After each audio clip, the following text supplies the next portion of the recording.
وما أرسلناك إلا رحمة للعالمين قال النبي صلى الله عليه وسلم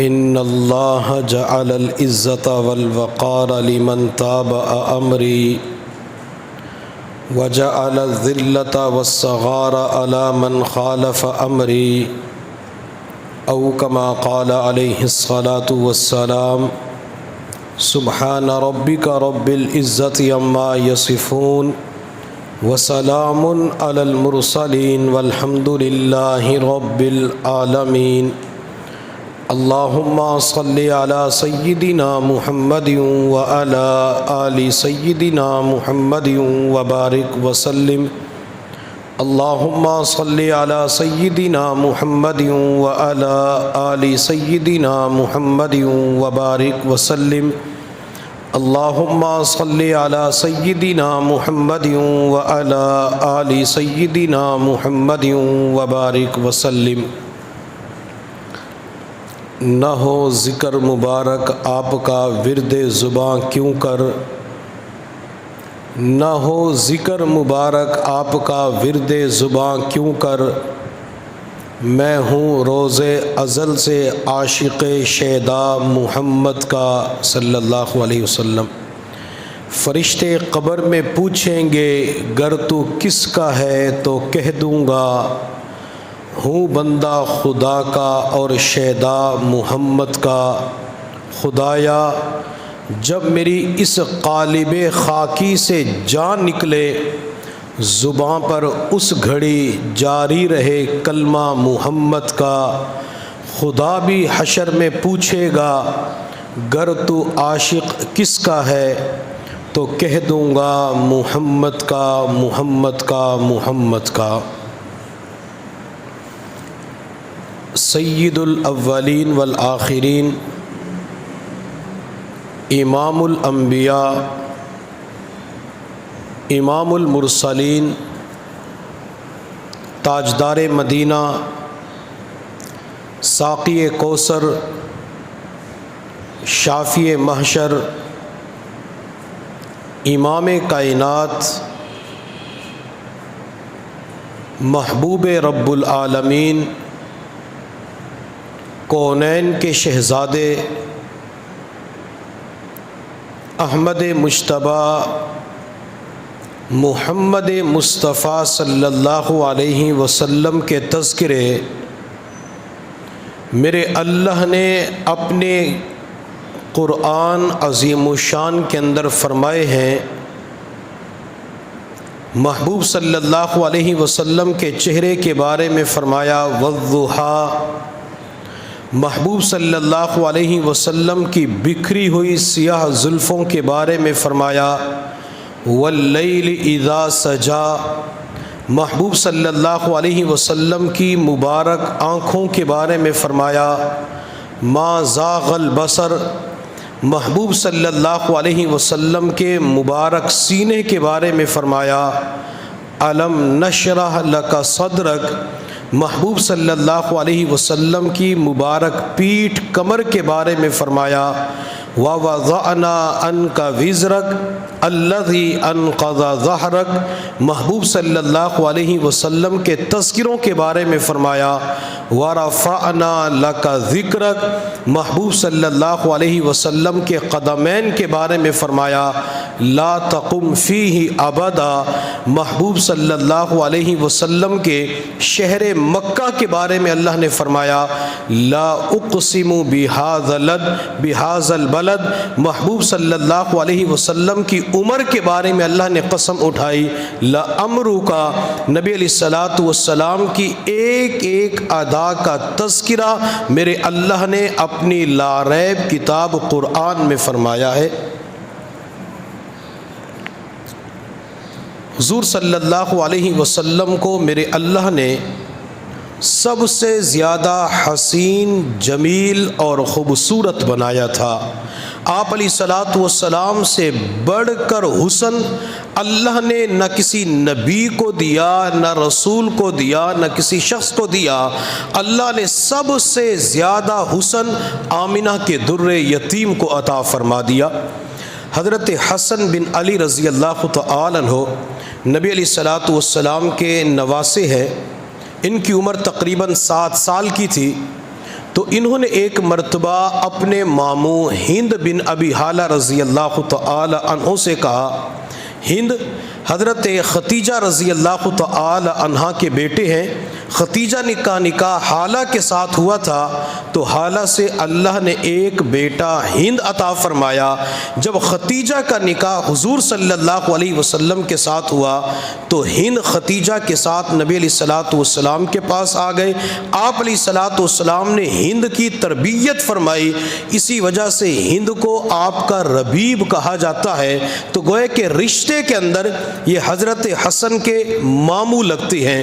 تو حضرت حسن بن علی نے کہا کہ آپ نے حضور صلی اللہ علیہ وسلم کو بہت زیادہ قریب سے دیکھا ہے، آپ مجھے میرے نانا کے حسن کے بارے میں بتائیں، میرے نانا کے مبارک حلیے کے بارے میں بتائیں، تاکہ مجھے پتہ چلے کہ میرے نانا کا حسن کیا تھا، میرے نانا کا حلیہ کیا تھا۔ اب ذہن کے اندر سوال پیدا ہو سکتا ہے کہ حسن تو پیغمبر کی گود میں کھیلنے والا، حسن تو نبوت کے کندھوں کی سواری کرنے والا، حسن نبی علیہ الصلاۃ والسلام کے پاس تربیت پانے والا، یہ ہند سے کیوں کہہ رہے ہیں کہ آپ میرے سامنے حلیہ بیان کریں؟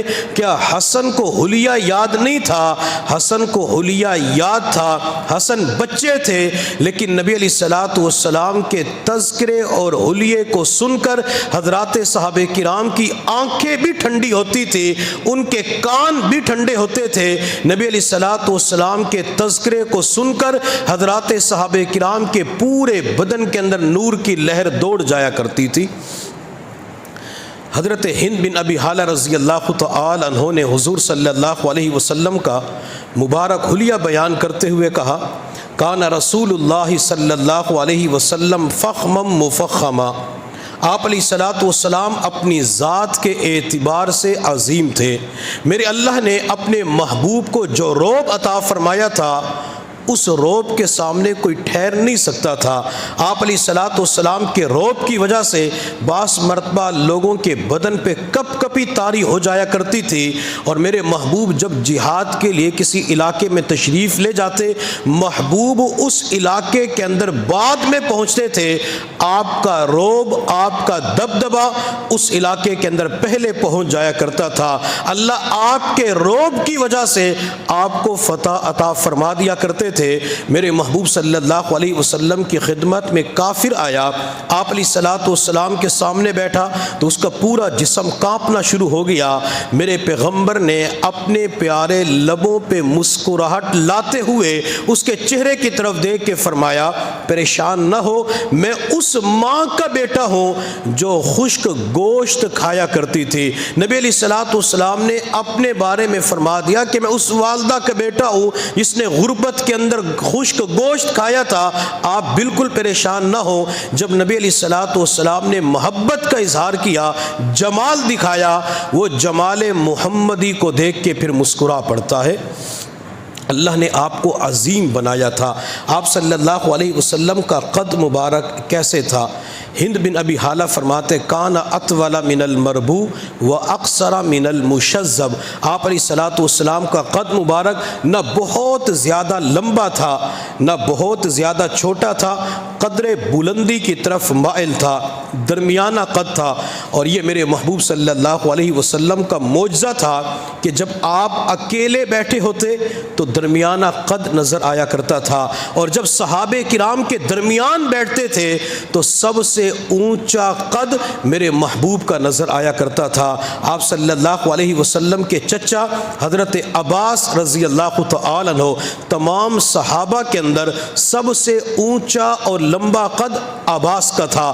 عباس جب گھوڑے کے اوپر بیٹھتے تھے تھے تو ان کے پاؤں زمین کے ساتھ لگتے تھے۔ حضرات صحابہ کرام فرماتے ہیں ایک مرتبہ نبی علیہ الصلوۃ والسلام مسجد نبوی کے اندر تشریف لائے، آپ کے دائیں طرف حضرت عباس آپ کے چچا تھے اور دوسری طرف نبی علیہ الصلوۃ والسلام کے ہم زلف زبیر بن عوام رضی اللہ تعالی عنہ، جو عرب کے شیروں کے اندر شمار ہوتے تھے اور جنہیں عرب کا شیر کہا جاتا تھا۔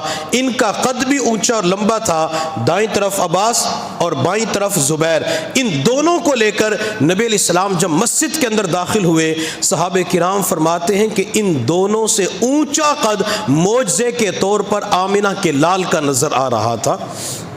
اور جب میں اس کیفیت کو دیکھتا ہوں تو مجھے ترمذی شریف کی ایک روایت یاد آ جاتی ہے۔ آپ علیہ الصلوۃ والسلام ایک مرتبہ مسجد کے اندر داخل ہوئے، آپ کے دائیں طرف ابو بکر تھے اور بائیں طرف عمر تھے۔ آپ نے شیخین کے ابو بکر و عمر کے دونوں کے ہاتھ کو پکڑا ہوا تھا اور اسی انداز میں چلتے ہوئے مسجد نبوی کے اندر تشریف لائے۔ یوں لگ رہا تھا جیسے ستاروں کے درمیان چاند نکل آیا ہو، جیسے سورج اپنی کرنیں بکھیر رہا ہو، مرشد اپنے مریدوں کے درمیان چل رہا ہو، استاد اپنے شاگردوں کے درمیان چل رہا ہو، پیغمبر اپنے صحابہ کے درمیان چل رہے تھے۔ حضرات صحابہ کرام فرماتے نبی علیہ السلام دونوں کے ہاتھ پکڑے ہوئے مسجد کے اندر تشریف لائے تو آپ علیہ الصلوۃ والسلام فرماتے ہیں، صحابہ فرماتے ہم نے جب دیکھا تو ہمارے چہروں کے اوپر مسکراہٹ آ گئی۔ نبی علیہ الصلوۃ والسلام نے صحابہ کی طرف دیکھ کے فرمایا اور دونوں ہاتھوں کو یوں بلند کیا، ہاکذا نبعث یوم القیامہ، ہم قیامت کے دن اسی طرح اکٹھے اٹھائے جائیں گے۔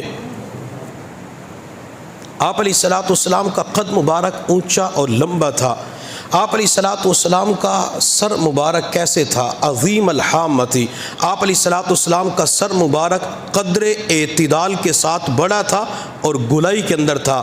یہ قوت عاقلہ کی طرف اشارہ ہے کہ اللہ نے سب سے زیادہ عقل نبی علیہ الصلوۃ والسلام کو عطا فرمائی تھی۔ ایک روایت کے اندر آتا ہے جب اللہ نے مخلوقات کو پیدا کیا تو اس وقت عقل کو بھی پیدا کیا، عقل کے 100 حصے بنائے، ایک حصہ اللہ نے آدم علیہ الصلوۃ والسلام سے لے کر قیامت تک آنے والے آخر انسان تو پوری انسانیت کو عطا فرمایا، اور 99 حصے اللہ نے عقل کے صرف اور صرف میرے محبوب کو عطا فرما دیے۔ اللہ نے سب سے زیادہ حسین، اللہ نے سب سے زیادہ دانا، سب سے زیادہ عقل مند حضور صلی اللہ علیہ وسلم کو بنایا تھا۔ میرے محبوب جب گفتگو فرماتے تھے آپ بعض مرتبہ مختصر جملہ بولتے تھے، لیکن اس کے اندر یوں سمجھ لیں سمندر کو کوزے کے اندر بند کر دیا کرتے تھے۔ مختصر جملے کے اندر بہت مفہوم وسیع پایا جاتا تھا۔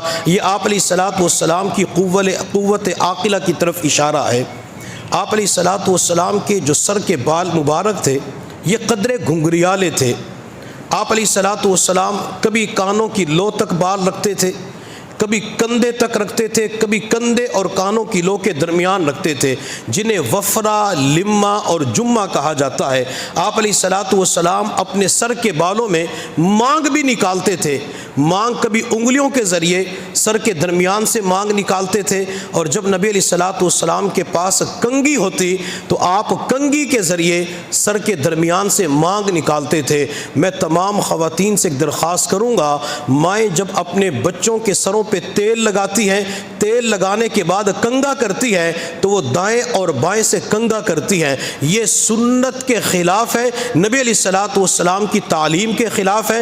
آپ کا مبارک عمل یہ تھا کہ آپ سر کے درمیان سے مانگ نکالتے تھے، بالوں کو دائیں اور بائیں جانب رکھتے تھے۔ ہمیں چاہیے کہ پیغمبر کے طریقے کے اوپر عمل کرتے ہوئے سر کے درمیان سے مانگ نکالا کریں تاکہ نبی علیہ الصلوۃ والسلام کے ساتھ محبت کا اظہار ہو سکے۔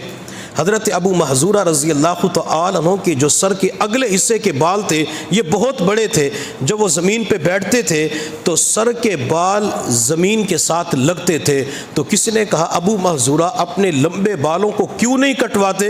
حضرت ابو محذورہ نے جواب دیا میں مرتے دم تک ان بالوں کو نہیں کٹواؤں گا۔ ابو محذورہ کیوں نہیں کٹواؤ گے؟ حضرت ابو محذورہ نے جواب دیا کہ ایک مرتبہ نبی علیہ السلام نے میرے بالوں کو پیار کے ساتھ پکڑا پکڑا تھا، جن بالوں کے اوپر پیغمبر کا ہاتھ لگ جائے کیا ان بالوں کو میں کٹوا دوں؟ میرا عشق گوارا نہیں کرتا کہ جس بال کے اوپر پیغمبر کے مبارک ہاتھ لگ چکے ہوں میں ان بالوں کو کٹوا کے رکھ دوں۔ تو نبی علیہ الصلوۃ والسلام سر کے درمیان سے مانگ نکالتے تھے، اور آپ علیہ الصلوۃ والسلام نے اپنے سر مبارک کا حلق بھی کروایا ہے، وہ ہے کہ سر کے بال مبارک صاف کروائے ہیں۔ اور جب لوگ حج عمرے کے لیے جاتے ہیں تو عمرہ کرنے کے بعد، حج کرنے کے بعد سر کا حلق کرواتے ہیں، اور الحمدللہ ایک مرتبہ پھر خوشخبری آنا شروع ہو چکی ہے۔ مسجد نبوی کے اندر فاصلوں کو ختم کر دیا گیا، قالین بالکل سیدھے کر دیے گئے، یہ جو درمیان کے اندر 4 فٹ کا فاصلہ رکھا ہوا تھا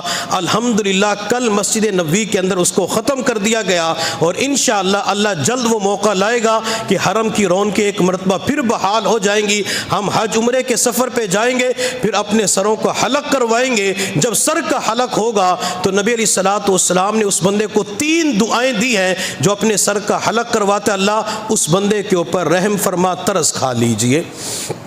تو نبی علیہ السلام نے سر کا حلق کروائے، اور جب میرے محبوب اپنے سر کے بال مبارک کٹواتے تھے صحابہ کا عشق بھی بڑا دیدنی ہوتا تھا، عجیب عشق تھا، وہ ہاتھوں کو یوں کر لیا کرتے تھے، میرے پیغمبر کے ایک بال کو بھی وہ زمین پر گرنے نہیں دیتے تھے، صحابہ بالوں کو محفوظ کر لیا کرتے تھے۔ آپ صلی اللہ علیہ وسلم نے سر مبارک کا حلق کروایا تو کسی صحابی نے بالوں کو محفوظ کر لیا، ناخن تراشے تو ناخن محفوظ کر لیے۔ صحابہ نے پوچھا پیغمبر کے ناخن اور بال کا کیا کرو گے؟ صحابی نے جواب دیا میں ان کو گھر لے جاؤں گا، روزانہ ان کی زیارت کر کے اپنی آنکھوں کو ٹھنڈا کروں گا، ان کا پیار کروں گا، اور گھر والوں کو وصیت کروں گا جب میں دنیا سے چلا جاؤں میرے مرنے کے بعد، غسل دینے کے بعد میری آنکھوں کے اوپر پیغمبر کے بال رکھ دینا، میرے ہونٹوں کے اوپر پیغمبر کے ناخن رکھ دینا۔ مجھے اللہ کی ذات سے قوی امید ہے اللہ پیغمبر کے ناخن اور بال کی برکت سے میری مغفرت فرما دیں گے۔ نبی علیہ الصلوۃ والسلام کے سر مبارک کا ایک بال کسی صحابیہ کے پاس پہنچا، صحابیہ نے اس بال کو ایک شیشے کی بوتل کے اندر محفوظ کر لیا۔ مدینہ طیبہ کے اندر جب کوئی بیمار ہوتا تھا اس بیمار کو صحابیہ کے پاس لایا جاتا، آپ اس شیشے کی بوتل سے پیغمبر کا بال نکال کے پانی کے برتن میں ڈالتی، پھر وہ پانی اس مریض کے چہرے پہ ڈالتی، پلا دیتی، جو ہی پیغمبر کے بال مبارک سے لگا ہوا پانی اس بیمار کے پیٹ میں جاتا تھا اللہ فوراً شفا عطا فرما دیا کرتے تھے، اللہ فوراً صحت دے دیا کرتے تھے۔ حضرت خالد بن ولید رضی اللہ تعالیٰ عنہ چند ہزار کا لشکر لے کر جب رومیوں کے سامنے جا کے کھڑے ہوئے، رومیوں کے لشکر کی تعداد تقریباً 6 لاکھ تھی۔ حضرت خالد بن ولید نے جب مقابلہ کرنا شروع کیا تو آپ کی تلوار زیادہ اثر نہیں دکھا رہی تھی، حالانکہ نبی علیہ السلام نے فرمایا تھا سیف اللہ کہ خالد تو اللہ کی تلوار ہے، نبی علیہ السلام نے سیف اللہ کا لقب دیا۔ جب خالد بن ولید نے دیکھا کہ مسلمانوں کو شکست ہو رہی ہے، مسلمان شہید ہو رہے ہیں، آپ نے سر کی جانب ہاتھ بڑھایا تو سر کے اوپر ٹوپی نہیں تھی۔ خالد بن ولید نے ساتھ والے سے فرمایا کہ جلدی جاؤ میرے خیمے سے ٹوپی اٹھا کے لاؤ۔ وہ ٹوپی اٹھا کے لایا، آپ نے ٹوپی سر پہ رکھی، پھر تو خالد کی تلوار نے چلنا شروع کر دیا، وہ ایک عجیب طاقت و قوت آ چکی ہو، آپ نے مولی گاجر کی طرح کاٹنا شروع کر دیا۔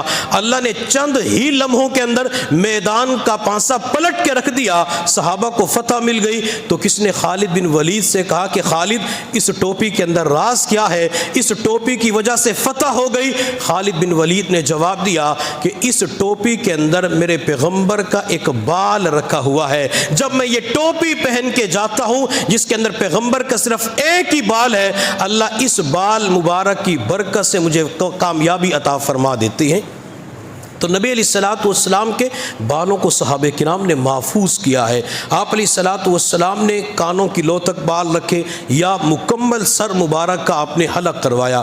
بعض مرتبہ مائیں اپنے چھوٹے چھوٹے بچوں کے بارے میں جب اپنے خامدوں کے ہاتھ، بیٹوں کے ہاتھ دے کے نائی کے پاس بھیجتی ہیں تو مائیں خود کہتے ہیں کہ اس کی کٹورا کٹنگ کرواؤ، پیالہ کٹنگ کرواؤ، فوجی کٹنگ کرواؤ۔ وہ جاتے عجیب قسم کی کٹنگ ہوتی ہے، یہاں دائیں اور بائیں سے سارے بالوں کو اڑا دیا جاتا ہے، گنجا کر دیا جاتا ہے، درمیان کے اندر بال چھوڑ دیے جاتے ہیں۔ اس سے نبی علیہ الصلوۃ والسلام نے منع کیا کہ آدھے سر کو مونڈ دیا جائے، آدھے سر پہ بال رکھے جائے، جس کو آج کے معاشرے معاشرے میں فوجی کٹنگ، پیالہ کٹنگ، کٹورا کٹنگ، جو بھی کہا جاتا ہے، یہ سراسر سنت کے خلاف ہے، ان سے بچنا چاہیے۔ نبی علیہ الصلوۃ والسلام کے طریقوں پہ زندگی گزاریں گے۔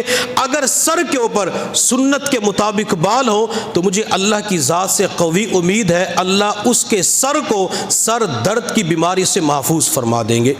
بلکہ میں نے شمائل کبریٰ کے اندر آج سے تقریباً 10 سال پہلے ایک بات پڑھی تھی کہ جب کوئی بندہ پگڑی باندھتا ہے اور پگڑی باندھتے ہوئے یہ پگڑی کا شملہ اپنے دونوں کندھوں کے درمیان چھوڑ دیتے پیچھے کی جانب، تو اس بندے کو کمر درد کی تکلیف نہیں ہو سکتی۔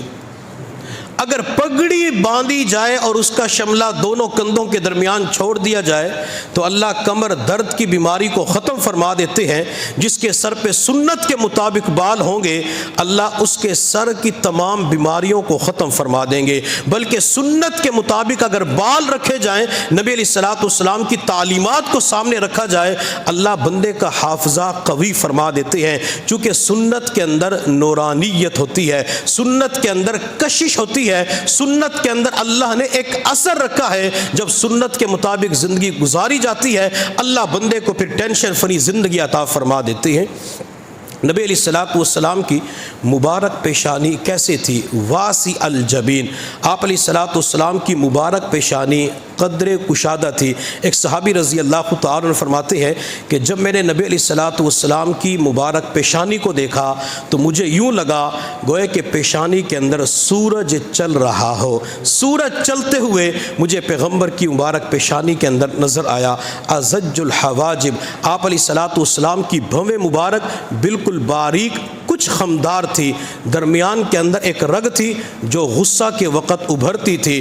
مجھے اور آپ کو جب غصہ آتا ہے پتہ نہیں زبان سے کیا کچھ نکال دیتے ہیں، لیکن میرے پیغمبر کو جب غصہ آتا تھا تو آپ علیہ الصلوۃ والسلام کی یہ رگ غصہ کے وقت ابھرتی تھی۔ صحابہ کرام فوراً پہچان لیتے تھے کہ نبی علیہ الصلوۃ والسلام کو غصہ آ چکا ہے۔ اور بعض روایات کے اندر آیا نبی علیہ السلام کو جب غصہ آتا تھا آپ کا چہرے انور سرخ ہو جایا کرتا تھا۔ کتنا سرخ ہوتا؟ یوں لگتا تھا جیسے سرخ انار آپ کے رخسار میں نچوڑ دیا گیا ہو، بہت زیادہ سرخ ہو جایا کرتا تھا۔ ایک صحابی رضی اللہ تعالی عنہ نے عرض کیا یا رسول اللہ، میں آپ کی تمام باتیں لکھتا ہوں، محفوظ کرتا ہوں، آپ کبھی غصہ کی حالت میں ہوتے ہیں، کبھی خوشی کی حالت میں، کبھی غم کی عالم میں ساری باتیں محفوظ کر لیا کروں، نوٹ کر لیا کروں۔ میرے پیغمبر نے فرمایا لکھ لیا کرو، میں خوشی کی حالت میں ہوں یا غم کے عالم میں ہوں، میری زبان سے حق اور سچ کے سوا کچھ بھی نہیں نکلتا۔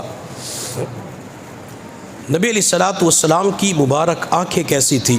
اکحل العینین، آپ کی مبارک آنکھیں قدرتی طور پہ سرما آلود تھی۔ میرے محبوب صلی اللہ علیہ وسلم رات کے وقت سرما لگاتے تھے، اور جس دن آپ سرما نہ لگا سکتے تب بھی میرے پیغمبر کی مبارک آنکھیں سرمے والی نظر آیا کرتی تھی۔ اور ہمارے مشائخ اولیاء اللہ بلکہ جو سنتوں کی اتباع کا جذبہ، ذوق اور شوق رکھتی ہے، وہ ایک ایک سنت کو اپناتے ہوئے ادا کرتے ہوئے نظر آتے ہیں۔ حضرت مولانا رشید احمد گنگوہی رحمۃ اللہ علیہ، ان کی آنکھوں کے اندر موتیا کی بیماری آ گئی، وہ دیکھ نہیں سکتے تھے، آنکھوں کی بینائی چلی گئی، لیکن رات کے وقت مستقل سرما لگایا کرتے تھے۔ تو کسی نے کہا کہ حضرت سرما اس لیے لگاتے ہیں تاکہ آنکھوں کی بینائی تیز ہو جائے، آنکھوں کی روشنی کے اندر اضافہ ہو جائے۔ آپ کی تو آنکھوں کی بینائی ختم ہو چکی ہے۔ حضرت گنگوہی رحمۃ اللہ علیہ نے فرمایا میں تو پیغمبر کی سنت کو زندہ کر رہا ہوں۔ میرے محبوب رات کے وقت سونے سے پہلے آنکھوں میں سرما لگایا کرتے تھے۔ نبی علیہ الصلوۃ والسلام کی سنت زندہ ہو رہی ہے، آنکھوں کی بینائی ملے نہ ملے، لیکن محبوب کی سنت تو مجھ سے زندہ ہو رہی ہے۔ نبی علیہ الصلوۃ والسلام کے سرما لگانے کا انداز کیا تھا؟ ایک ہے سرما لگانا اور دوسرا ہے سنت کے مطابق لگانا۔ اس کا طریقہ یہ ہے کہ بندہ پہلے دائیں آنکھ کے اندر سرمے کی 2 سلائی لگائے، پھر بائیں آنکھ کے اندر 3 سلائی لگائے، چھٹی اور آخری سلائی وہ دائیں آنکھ کے اندر لگائے۔ چونکہ نبی علیہ الصلوۃ والسلام دائیں آنکھ کے اندر بھی 3 سلائی لگاتے تھے اور بائیں آنکھ کے اندر بھی 3 سلائی لگاتے تھے۔ آپ نیک کاموں کے اندر ابتدا دائیں جانب سے فرماتے تھے، اگر اس طریقے سے سرما لگائیں گے ابتدا بھی دائیں جانب سے اور اختتام بھی دائیں جانب سے ہوگا۔ سرما لگانا علیحدہ سنت ہے، سنت کے مطابق لگانا یہ نبی علیہ الصلوۃ والسلام کی علیحدہ سنت ہے۔ اگر ان 2 سنتوں کو رات کے وقت زندہ کیا جائے گا اللہ 200 شہیدوں کا اجر عطا فرما دیں گے۔ نبی علیہ الصلوۃ والسلام کی مبارک پلکیں دراز تھی۔ آپ علیہ الصلوۃ والسلام کی آنکھوں کی سفیدی کے اندر سرخ رنگ کے ڈورے پڑے ہوئے تھے، آنکھوں کے اندر سرخ لائنیں پڑی ہوئی تھی، اور جب کوئی نبی علیہ الصلوۃ والسلام کو دیکھتا تھا تو آپ کا دیوانہ ہو جاتا تھا۔ حضرت حلیمہ رضی اللہ تعالی عنہا فرماتی ہیں کہ جب میں آمنہ کے پاس آئی تو میں نے آمنہ سے کہا آمنہ اپنا بیٹا تو دکھاؤ۔ حضرت آمنہ نے میرے پیغمبر کے اوپر سے سفید رنگ کی چادر کو ہٹایا۔ حلیمہ فرماتی میں نے بچے محمد کے سینے پہ ہاتھ رکھا تو بچے نے اپنی ماں زاغل بصر والی آنکھیں کھولی۔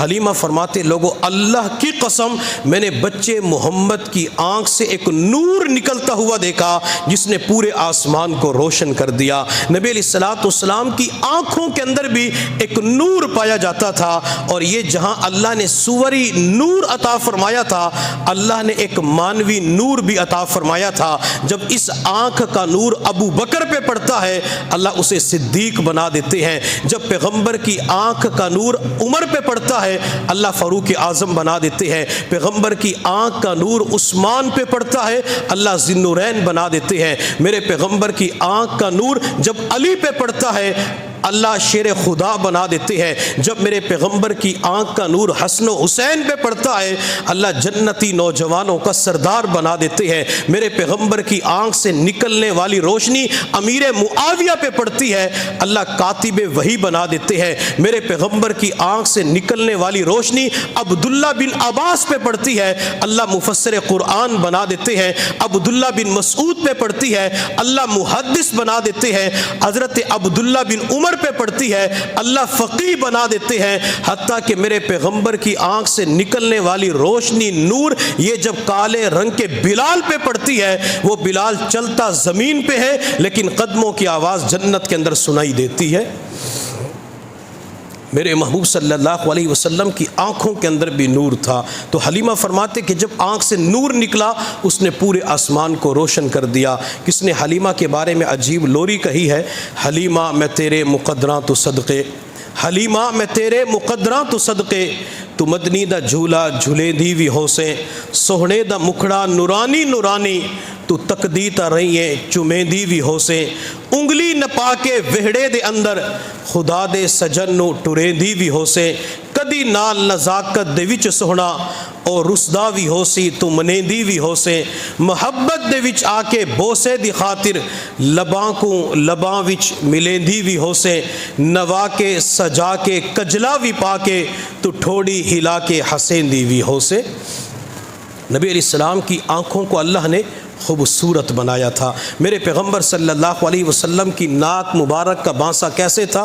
اقن الارنین، آپ علیہ الصلوۃ والسلام کی ناک مبارک کا بانسا یہ قدر بلند تھا کأنما یعلوہ النور، ہر وقت یہاں پہ نور ٹپک رہا ہوتا تھا۔ جب کوئی بندہ دور سے دیکھتا تھا تو اسے یوں لگتا تھا کہ پیغمبر کی ناک مبارک اونچی اور بلند ہے، لیکن جب وہ قریب آ کے دیکھتا تھا تو ناک اونچی نہیں تھی بلکہ اس کے اوپر نور کی وجہ سے ناک بلند نظر آیا کرتی تھی۔ آپ علیہ الصلوۃ والسلام کے رخسار مبارک کیسے تھے؟ سہل الخدین، آپ علیہ الصلوۃ والسلام کے رخسار مبارک بالکل برابر ہموار اور نرم تھے، حتیٰ کہ محدثین نے عجیب نکتہ عجیب تشبیہ دی ہے، فرماتے کہ جب انڈے کو توڑا جاتا ہے ایک اس کا اوپر کا چھلکا ہوتا ہے، چھلکا اتارنے کے بعد ایک جھلی آتی ہے، اس جھلی کے اندر جو نرمی پائی جاتی ہے اس سے زیادہ نرمی نرمی محبوب کے رخسار کے اندر پائی جاتی تھی۔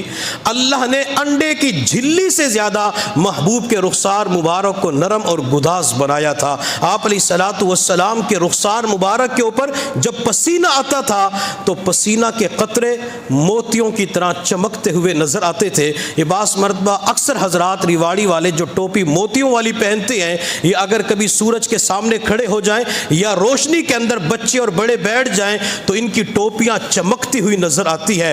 ہر ٹوپی کے ستارے مختلف ہوتے ہیں، نگینے مختلف ہوتے ہیں، کوئی سفید رنگ کا، کوئی دوسرے رنگ کا، جیسے موتی چمکتے ہوئے نظر آتے ہیں۔ میرے پیغمبر کے رخسار پہ جب پسینہ آتا تھا تو وہ موتیوں کی طرح چمکتے ہوئے نظر آتے تھے۔ بلکہ حضرت انس فرماتے ہیں کہ نبی علیہ الصلوۃ والسلام کو پسینہ بہت زیادہ آیا کرتا تھا اور پسینے سے گلاب جیسی خوشبو آیا کرتی تھی۔ آپ علیہ الصلوۃ والسلام کے پسینے سے مشک سے عمدہ خوشبو آیا کرتی تھی۔ آپ علیہ الصلوۃ والسلام ام سلیم کے گھر تشریف لے گئے، آرام فرما رہے تھے۔ حضرت انس کی والدہ ام سلیم جن کا اصل نام رومیسہ تھا، یہ نبی علیہ الصلوۃ والسلام کی مبارک پیشانی سے پسینے کو شیشے کی بوتل میں محفوظ کرنا شروع کر دیتی ہیں۔ آپ علیہ الصلوۃ والسلام کی مبارک آنکھ کھلی، آپ نے ام سلیم کی طرف دیکھ کے فرمایا کیا کر رہی ہو؟ اللہ کے نبی پسینہ محفوظ کر رہی ہو، کیوں کر رہی ہو؟ ام سلیم نے جواب دیا یا رسول اللہ،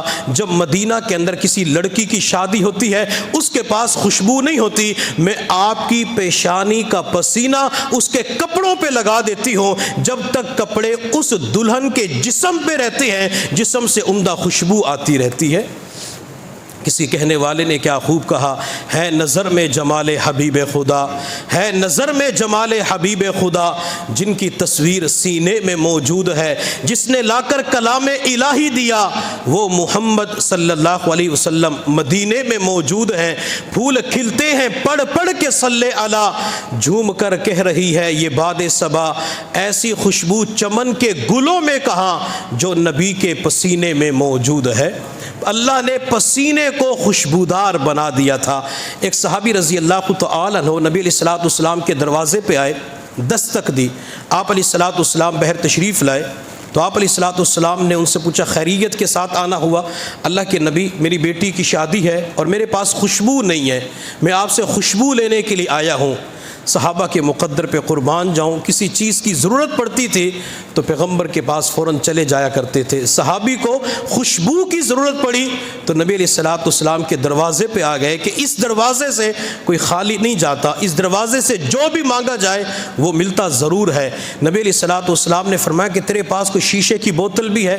اللہ کے نبی میں ابھی لے آتا ہوں۔ وہ چلا گیا، شیشے کی بوتل لے کے آیا، میرے محبوب نے اپنی مبارک پیشانی کا پسینہ اس بوتل کے اندر ڈال کے دیا، فرمایا کہ بیٹی کے کپڑوں پہ یہ لگا دینا۔ وہ صحابی فرماتے جب میں نے بوتل کو اپنے ہاتھ میں پکڑا تو میرے ہاتھ بھی خوشبودار ہو گئے، وہ بوتل بھی خوشبودار ہو گئی۔ میں بوتل لے کے جب گھر گیا میں نے اپنی بچی کے کپڑوں کے اوپر پسینہ لگایا تو کپڑے بھی خوشبودار بن گئے، حتیٰ کہ جب تک وہ بوتل اس صحابی کے گھر کے اندر رہی، اس گھر سے دن کے اجالوں میں، رات کی تاریکیوں کے اندر، خزاں بہار کے اندر ہر وقت خوشبو آیا کرتی تھی، حتیٰ کہ یہ گھر خوشبو والے گھر کے نام سے مشہور ہو گیا۔ حضرت ام عاصم رضی اللہ تعالی عنہ فرماتی ہیں کہ ہم اپنے خاوند کی 4 بیویاں تھیں اور ہم روزانہ ایک سے ایک بڑھ کے خوشبو لگایا کرتی تھی تاکہ خاوند میری طرف آئے، اس کی طرف نہ جائے، جیسے سوکنوں کا معاملہ ہوتا ہے۔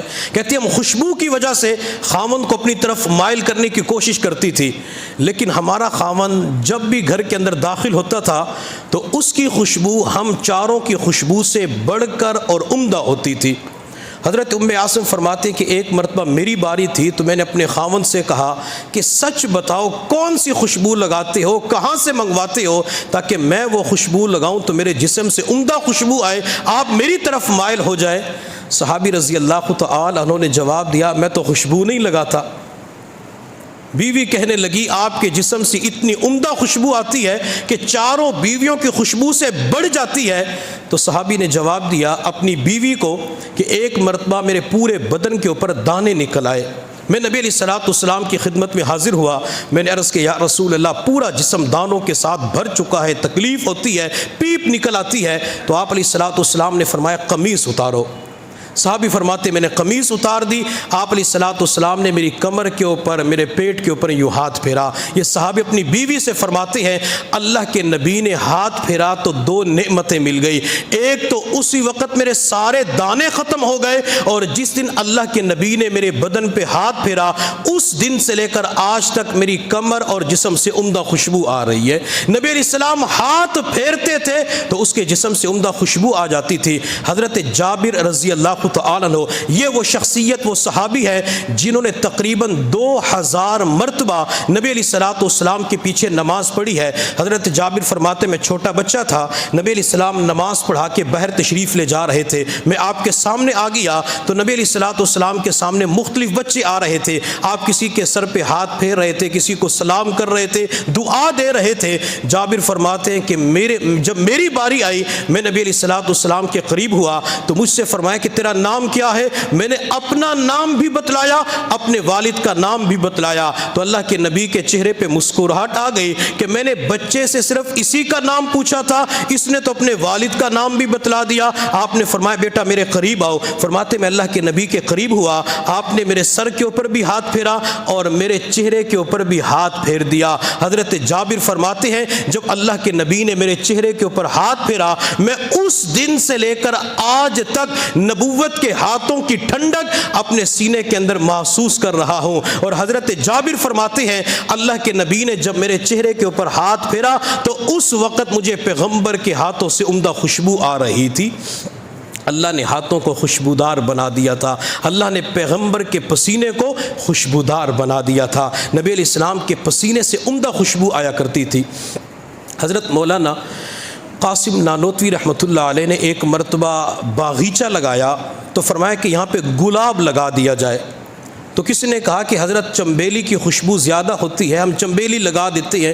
فرمایا نہیں، گلاب لگاؤ یہاں پہ۔ تو گلاب لگایا گیا تو کسی نے پوچھا حضرت گلاب کے اندر راز کیا ہے؟ حضرت مولانا قاسم نانوتوی رحمۃ اللہ علیہ نے فرمایا میں نے احادیث کے اندر پڑھا ہے کہ حضور صلی اللہ علیہ وسلم کے مبارک پسینے سے گلاب جیسی خوشبو آیا کرتی تھی۔ میں جب روزانہ گلاب کو دیکھوں گا، گلاب کی پتیوں کو دیکھوں گا تو مجھے اللہ کے نبی کا پسینہ یاد آ جائے گا، مجھے اللہ کے نبی یاد آ جائیں گے۔ ان چیزوں کے اندر بھی ہمارے اکابرین نبی علیہ الصلوۃ والسلام کی نقل اتارا کرتے تھے۔ آپ علیہ الصلوۃ والسلام کے چہرے کے بارے میں حضرت برا بن عازب رضی اللہ تعالی عنہ سے کسی نے پوچھا اکانا وجہ النبی صلی اللہ علیہ وسلم مثل السیف، کیا نبی علیہ الصلوۃ والسلام کا چہرہ تلوار کی طرح تھا، یعنی تلوار کی طرح چمکتا تھا؟ حضرت برا بن عازب نے فرمایا لا بل کانا مثل القمر، آپ علیہ السلام کا چہرہ تلوار کی طرح نہیں تھا بلکہ چاند کی طرح چمکتا تھا۔ حضرت جابر رضی اللہ تعالی عنہ سے کسی شخص نے کہا کیا نبی علیہ الصلوۃ والسلام کا چہرہ تلوار کی طرح چمکتا تھا؟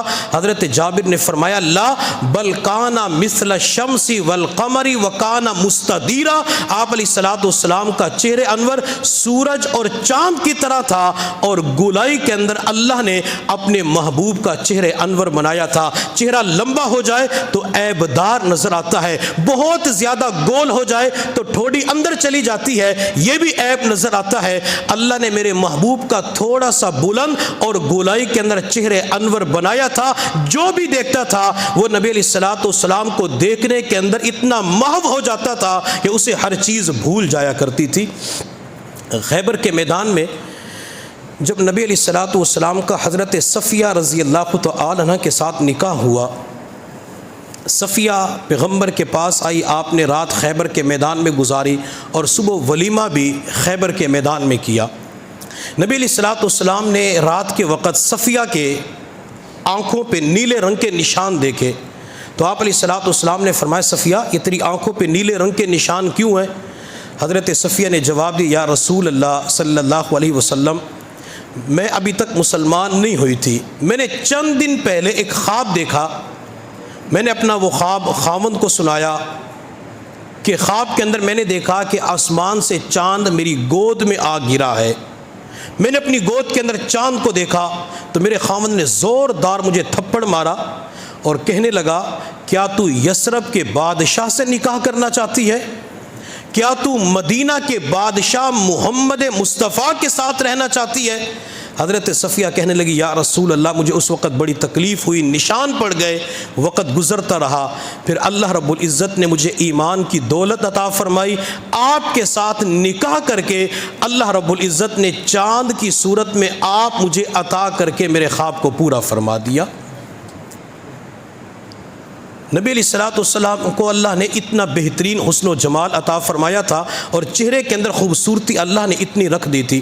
حضرت ہند بن ابی حالہ رضی اللہ تعالی عنہ نے نبی علیہ الصلوۃ والسلام کے چہرے انور کے بارے میں فرمایا یتلألأ وجہہ تلألؤ القمر لیلۃ البدر، آپ علیہ الصلوۃ والسلام کا چہرے انور یہ 14ویں رات کے چاند کی طرح چمکتا تھا۔ اب یہاں پہ لفظ استعمال کیا لؤلؤ، اور لولو عربی زبان کے اندر موتی کو کہتے ہیں۔ محدثین نے لکھا کہ سمندر کے اندر سیپ منہ کھولتی ہے، آسمان سے بارش کا ایک قطرہ سیپ کے منہ میں جاتا ہے، اللہ کی قدرت سے اس سیپ کا منہ بند ہو جاتا ہے، یہ بارش کا قطرہ اس سیپ کے پیٹ کے اندر تقریباً 5-6 مہینے رہتا ہے۔ 5-6 مہینے کے بعد سیپ کے منہ کے اندر یہ بارش کا قطرہ ایک خوبصورت موتی بن جاتا ہے جو مہنگا بھی ہوتا ہے اور جس کی چمک اندھیرے کے اندر بھی نظر آتی ہے۔ محدثین فرماتے ہیں کہ ایک طرف سیپ کے منہ سے نکلنے والے موتی کی چمک ہو، دوسری طرف آسمان کے چاند کی 14ویں رات کی چمک ہو، ان دونوں کی جو چمک پیدا ہوگی نورانیت ہوگی، اللہ نے ان کی نورانیت سے بڑھ کر محبوب کے چہرے میں نورانیت اور چمک پیدا فرمائی تھی۔ اور یہ جو صحابہ کرام نے تشبیہ دی ہے نبی علیہ الصلوۃ والسلام کے چہرے انور کو چاند کے ساتھ، تو یہ تشبیہ مجھے اور آپ کو صرف اور صرف سمجھانے کے لیے دی ہے، ورنہ ہزاروں لاکھوں اربوں کھربوں چاند اکٹھے ہو جائیں میرے محبوب کے حسن کے ایک ذرے کو نہیں پہنچ سکتے۔ پوری دنیا کے لاکھوں کروڑوں چاند اکٹھے ہو کر نبی علیہ الصلوۃ والسلام کے حسن، چمک اور چاندنی کا مقابلہ نہیں کر سکتے۔ اور صحابہ کرام نے نبی علیہ السلام کے چہرے کو زیادہ تر چاند کے ساتھ تشبیہ دی ہے، سورج کے ساتھ تشبیہ کم دی ہے۔ اس کی وجہ محدثین نے لکھی ہے کہ جب کوئی بندہ سورج کی طرف دیکھتا ہے تو پریشان ہو جاتا ہے، دقت ہوتی ہے، آنکھیں چندیا جاتی ہے، لیکن جب بندہ چاند کی طرف دیکھتا ہے، آسمان کے اوپر 14ویں رات کا چاند چمک رہا ہوتا ہے، جو چاند کو دیکھنے کے اندر بندے کی آنکھوں کو فرحت ملتی ہے، ٹھنڈک ملتی ہے، جسم کے اندر جاذبیت، کشش پیدا ہو جاتی ہے۔ اسی طرح جب کوئی نبی علیہ الصلوۃ والسلام کے چہرے کو دیکھتا تھا تو اس کا جی چاہتا تھا کہ اس چاند والے چہرے کو بار بار دیکھتا رہوں۔ حضرت ام معبد رضی اللہ تعالی عنہا نے نبی علیہ الصلوۃ والسلام کے چہرے انور کے بارے میں فرمایا کانا اجمل الناس من بعید احلاہ من قریب، جب کوئی بندہ دور سے نبی علیہ الصلوۃ والسلام کو دیکھتا تھا تو انتہائی بارونق خوبصورت نظر آتے تھے، اور جب کوئی نبی علیہ السلام کے قریب کھڑے ہو کر آپ کے چہرے انور کو دیکھتا تھا تو آپ کا چہرہ پیارا، میٹھا اور شیریں نظر آتا تھا، ایک حلاوت بندے کو نصیب ہوتی تھی۔ حضرت ام معبد رضی اللہ تعالی عنہ نے میرے پیغمبر کے چہرے انور کے بارے میں 2 لفظ استعمال کیے، قسیماً وسیما، کہ آپ علیہ السلام قسیم تھے، آپ وسیم تھے۔ کیا معنی کہ نبی علیہ الصلوۃ والسلام جب کھڑے ہوتے، کسی بھی زاویے سے کھڑے ہوتے، بندہ نبی علیہ الصلوۃ والسلام کو دیکھتا تو آپ کی ہر جانب کمال حسن لیے ہوئے تھی۔ اگر کوئی بندہ سامنے سے دیکھتا حسن نظر آتا تھا، پیغمبر کو پیچھے کی جانب سے دیکھتا حسن نظر آتا، کوئی دائیں جانب سے دیکھتا حسن نظر آتا، بائیں جانب سے دیکھتا تو حسن نظر آیا کرتا تھا۔ حتیٰ کہ حسان بن ثابت رضی اللہ تعالی عنہ جو نبی علیہ الصلوۃ والسلام کے شاعر تھے، حسان بن ثابت فرماتے ہیں کہ نبی علیہ السلام کے چہرے پہ ایک مرتبہ اتنا نور برس رہا تھا، میں آپ علیہ الصلوۃ والسلام کو کھلی آنکھوں کے ساتھ دیکھ نہ سکا، چہرے کے اوپر ایک نورانیت تھی، چہرے کے اوپر جمال تھا۔ حضرت حسان بن ثابت فرماتے ہیں میں نے اپنی آنکھوں کے اوپر انگلیوں کو رکھا اور انگلیوں کی اوٹ سے نبی علیہ السلام کو یوں دیکھنا شروع کر دیا۔ حضرت حسان بن ثابت انگلیوں کی اوٹ سے پیغمبر کو دیکھ کے پھر چند اشعار کہتے ہیں وَأَحْسَنَ مِنْكَ لَمْ تَرَ قَطُّ عَيْنِي وَأَجْمَلَ مِنْكَ لَمْ تَلِدِ النِّسَاءُ خُلِقْتَ مُبَرَّأً مِنْ كُلِّ عَيْبٍ كَأَنَّكَ قَدْ خُلِقْتَ كَمَا تَشَاءُ، محبوب میری آنکھ نے آپ جیسا خوبصورت اور حسین نہیں دیکھا۔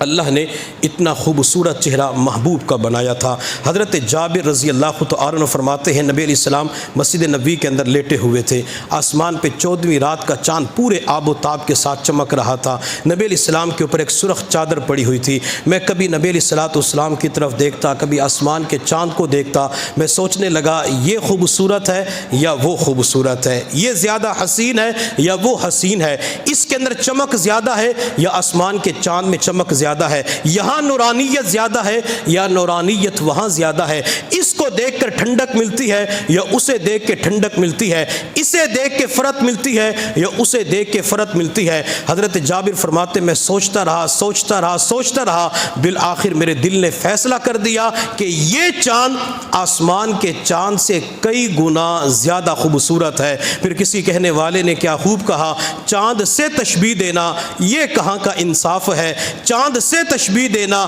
یہ کہاں کا انصاف ہے، چاند کے چہرے پہ ہے چھائیاں، مدنی کا چہرہ صاف ہے۔ اللہ نے محبوب کا چہرہ بالکل صاف بنایا تھا، بلکہ حضرت علی نے ایک عجیب جملہ کہا، کان ابیض مشرب، نبی علیہ السلام کی سفیدی کے اندر سرخی نظر آیا کرتی تھی۔ یہ جو گلاب کی پتیاں ہوتی ہے، گلاب کی پتیوں کے اندر جو رنگت ہے، حضرت علی فرماتے وہ رنگت نبی علیہ السلام کے رخسار میں نظر آیا کرتی تھی۔ نبی علیہ السلام کا چہرہ صرف سفید نہیں تھا، بلکہ سفیدی کے اندر اللہ نے گلابی کو رکھ دیا تھا، اور جس سفیدی کے اندر گلابی آ جاتی ہے وہ چہرہ زیادہ حسین بن جاتا ہے، وہ چہرہ زیادہ خوبصورت بن جاتا ہے۔ آپ علیہ السلام کے چہرے انور کے بارے میں حضرت طفیل رضی اللہ تعالی عنہ نے جو حلیہ مبارک بیان کیا، الفاظ استعمال کیے، بندہ ان کو پڑھ کے تو اور زیادہ حیران ہو جاتا ہے۔ حضرت ابو طفیل رضی اللہ تعالی عنہ 110 ہجری کے اندر ان کا انتقال ہوتا ہے، اور تمام صحابہ کے اندر سب سے آخر کے اندر وفات پانے والے ابو طفیل ہیں۔ نبی علیہ السلام کا انتقال سن 11 ہجری میں ہوا، اور ابو طفیل کا انتقال نبی علیہ السلام کے انتقال پر ملال کے تقریباً 100 سال کے بعد ہوا۔ ان کی زندگی کا آخری حج تھا، اور پوری کائنات کے اندر صرف واحد صحابی ابو طفیل بچے ہوئے تھے۔ حضرت ابو طفیل عرفات کے میدان میں حج کے موسم میں ایک اونچی پہاڑی کے اوپر کھڑے ہوئے، اور تمام حجاج کرام کی طرف دیکھ کے فرمایا، لوگو آؤ میں تمہیں حضور صلی اللہ علیہ وسلم کا مبارک حلیہ سناتا ہوں، آؤ میں تمہیں نبی علیہ السلام کا حسن بتاتا ہوں۔ حضرت ابو طفیل نے کہا، میرے علاوہ پوری روئے زمین کے اوپر کوئی بندہ نہیں ہے جس نے دیدار مصطفیٰ کی نعمت حاصل کی ہو، میں واحد بندہ دنیا کے اندر رہ چکا ہوں۔ یہاں پہ تھوڑی دیر کے لیے تصور کریں، اگر کوئی بندہ کسی پیر طریقت کو دیکھتا ہے تو وہ اپنے مقدر اور قسمت کے اوپر ناز کرتا ہے، کوئی مفسر محدث کو دیکھ لے وہ اپنی قسمت کے اوپر ناز کرتا ہے، کوئی ولی اللہ کو دیکھ لے اپنی قسمت اور آنکھوں کے اوپر ناز کرتا ہے۔ ابو طفیل کو بھی اپنی مقدر کے اوپر ناز تھا، ابو طفیل کو اپنی قسمت کے اوپر ناز تھا۔ اسی انداز، اسی ناز کو بیان کرتے ہوئے کہتے ہیں، لوگو آؤ میں تمہیں نبی علیہ السلام کا حسن بتاؤں، آؤ میں تمہیں نبی علیہ السلام کا حلیہ بتاؤں۔ لوگ جمع ہوئے، کسی بندے نے یہ نہیں کہا ابو طفیل حج کے مسائل بتا دو، کسی نے یہ نہیں کہا عرفات کے میدان میں قصر کرنی ہے یا پوری پڑھنی ہے، یہ نہیں کہا کسی نے ابو طفیل سے، یہ نہیں کہا مزدلفہ میں رات کیسے گزارنی ہے، عرفات کے میدان میں دعا کیسے کرنی ہے، عرفات کے میدان میں دعائیں کون سی مانگنی ہے، کسی نے نہیں کہا۔ پورا مجمع ابو طفیل کے چہرے کی طرف دیکھ کے کہتا ہے، ابو طفیل نبی علیہ السلام کا حسن تو بتا دو، نبی علیہ السلام کا حلیہ تو بتا دو۔ حضرت ابو طفیل رضی اللہ تعالی عنہ پورے مجمع کی طرف دیکھ کر 3 لفظوں کے اندر میرے پیغمبر کا حسن بیان کر دیتے ہیں، کان ابیضا ملیحا مقصدا، کہ نبی علیہ السلام رنگ کے اعتبار سے گورے اور چٹے تھے، آپ کا رنگ سفید تھا، آپ خوبصورت تھے، آپ کے حسن کے اندر نمکینی پائی جاتی تھی، اللہ نے آپ کو ملیح بنایا تھا۔ حضور صلی اللہ علیہ وسلم نے فرمایا، کان یوسف صبیحا وانا ملیح، اللہ نے یوسف علیہ السلام کو صبی بنایا اور مجھے اللہ نے ملیح بنایا۔ یوسف علیہ السلام کے حسن کے اندر صباحت پائی جاتی تھی، پیغمبر کے حسن حسن کے اندر ملاحت پائی جاتی تھی۔ پھر پیغمبر نے اس کی تشریح بھی بیان کر دی، یوسف کے چہرے کے اندر حسن کے اندر چمک پائی جاتی تھی، جبکہ اللہ نے میرے حسن کے اندر جاذبیت رکھ دی ہے، جو کوئی پیغمبر کو دیکھتا تھا تو آپ کا دیوانہ ہو جاتا تھا۔ شاہ ولی اللہ محدث دہلوی رحمۃ اللہ علیہ کے والد شاہ عبد الرحیم رحمۃ اللہ علیہ نے خواب کے اندر نبی علیہ الصلوۃ والسلام کی زیارت کی تو عرض کہ اللہ کے نبی، یوسف علیہ السلام کے حسن کے اندر صباحت پائی جاتی ہے، آپ کے حسن کے اندر ملاحت، نمکینی پائی جاتی ہے، لیکن ایک بات تو مجھے بتلائیں کہ جب مصر کی عورتوں نے یوسف کی صباحت کو دیکھا تو فوراً انگلیاں کاٹ دی، لیکن حسن تو آپ کا زیادہ ہے، آپ کو دیکھ کر انگلیاں نہیں کٹی۔ اگرچہ صحابہ نے جنگوں کے اندر قربانیاں دی، وہ واقعات اور ہے کہ پیغمبر کو دیکھ کے فوراً گلے کے اوپر چھری چلا لے، ایسا کوئی واقعہ نہیں ملتا۔ تو نبی علیہ الصلوۃ والسلام نے خواب کے اندر فرمایا کہ اللہ رب العزت کی غیرت محبت نے میرے حسن کو دنیا والوں کے سامنے ظاہر نہیں کیا، اللہ نے میرا حسن چھپا کے رکھ دیا، صرف ایک حصہ دنیا والوں کے سامنے ظاہر کیا۔ اور محبوب نے بتلایا کہ ہر محب یہ چاہتا ہے کہ محبوب کو صرف میں ہی دیکھتا رہوں، اللہ میرے محب ہے، میں اللہ کا محبوب ہوں، اللہ یہ چاہتے ہیں میرے سوا کوئی میرے محبوب کے پورے حسن کو دیکھ نہ سکے، اللہ مجھے دیکھتے، مجھ سے محبت کرتے ہیں۔ اگر اللہ میرا حسن دنیا والوں کے سامنے رکھ دیتے تو لوگ انگلیاں تو اپنی جگہ پہ، اپنی گردن پہ تلوار چلانے کے لیے تیار ہو جاتے۔ اللہ نے پیغمبر کا حسن نمکین بنایا تھا، اگر آج کسی کے سامنے میٹھا رکھا جائے وہ 3 4 5 چمچ کھانے کے بعد کہتا ہے پیٹ بھر گیا، طبیعت سیر ہو گئی، جی بھر گیا، لیکن جس کے سامنے نمکین گوشت پڑا ہوتا ہے، جس کے سامنے نمکین چیزیں پڑی ہوتی ہیں، وہ کھاتا رہتا ہے، کہتے پیٹ نہیں بھرتا، جی نہیں بھرتا۔ میٹھے کو کھانے کی وجہ سے جی بھر جاتا ہے، نمکین کو کھانے کی وجہ سے جی نہیں بھرتا۔ جنہوں نے یوسف کو دیکھا ان کو دیکھ کر جی بھر گیا، اور جنہوں نے میرے پیغمبر کے نمکین حسن کو دیکھا ان صحابہ کرام کا دل ہی نہیں بھرا، بلکہ صحابہ نے تو قسمیں اٹھائی تھی، اللہ کی قسم جب تک نبی علیہ الصلوۃ والسلام کو نہیں دیکھیں گے کوئی کام نہیں کریں گے، قسم اٹھائی تھی جب تک نہیں دیکھیں گے کام نہیں کریں گے۔ پھر صحابہ کیا کرتے؟ صحابہ کرام روزانہ نماز فجر سے قبل نبی علیہ الصلوۃ والسلام کے دروازے کے قریب جا کے بیٹھ جاتے، آپ علیہ الصلوۃ والسلام اپنے گھر سے باہر تشریف لاتے، پیغمبر کا دیدار کر کے اپنی قسموں کو پورا کر کے پھر عبادات کا اہتمام کیا کرتے تھے، صحابہ اپنے کاموں کو پورا کیا کرتے تھے۔ ایک صحابی کھیتوں کے اندر ہل چلا رہے تھے، پتہ چلا اللہ کے نبی دنیا سے پردہ فرما چکے ہیں، مدینہ کی طرف چہرہ کیا، دونوں ہاتھ رب کی بارگاہ میں بلند کیے اور عرض کیا اللہ تو نے آنکھیں دی تھی تو محبوب کو دیکھنے کے لیے، اللہ تو نے آنکھیں دی تھی تو آمینہ کے در یتیم کی زیارت کے لیے، اللہ جب وہ ہستی دنیا سے چلی گئی اب ان آنکھوں کا کوئی فائدہ نہیں ہے، اللہ آنکھوں کی بینائی کو واپس لے لیجئے۔ جب اس عاشق رسول نے پیغمبر کی محبت میں دعا مانگی، اللہ رب العزت نے آنکھوں کی بینائی کو واپس لے لیا کہ اللہ آنکھیں تھی تو صرف تیرے محبوب کو دیکھنے کے لیے، اللہ اس کے بعد کسی اور کے دیکھنے کو جی نہیں چاہتا۔ حدیث کے اندر آیا کہ جب جنتی جنت کے اندر جائیں گے اور جنت کے اندر پہنچ کے جب وہ حوروں کو دیکھیں گے، غلمان کو دیکھیں گے تو 70 سال تک یوں دیکھتے رہیں گے، صرف 70 سال تک یوں دیکھتے رہیں گے۔ تو جنتی حوروں کے اندر حسن کتنا ہوگا جو 70 سال تک لوگ دیکھتے رہیں گے۔ میرا اللہ جنتیوں کی دعوت فرمائیں گے تو ایک روایت کے اندر آیا کہ جب جنتی اللہ کا دیدار کریں گے، اللہ اپنی نور کی تجلی جنتیوں کے چہرے پہ ڈالیں گے، جب یہ جنتی اپنے گھر جائیں گے تو ان کی بیویاں 70 سال تک ان کے چہرے کو دیکھتی رہیں گی، جس کے چہرے پہ اللہ کی نور کی تجلی پڑی، ایک روایت میں 70 اور ایک میں 500 سال تک صرف ان کے چہرے کو یوں دیکھتے رہیں گے۔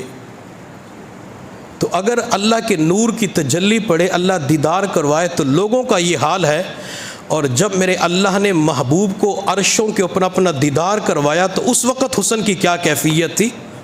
اس حسن کو کوئی بیان کر سکتا ہے؟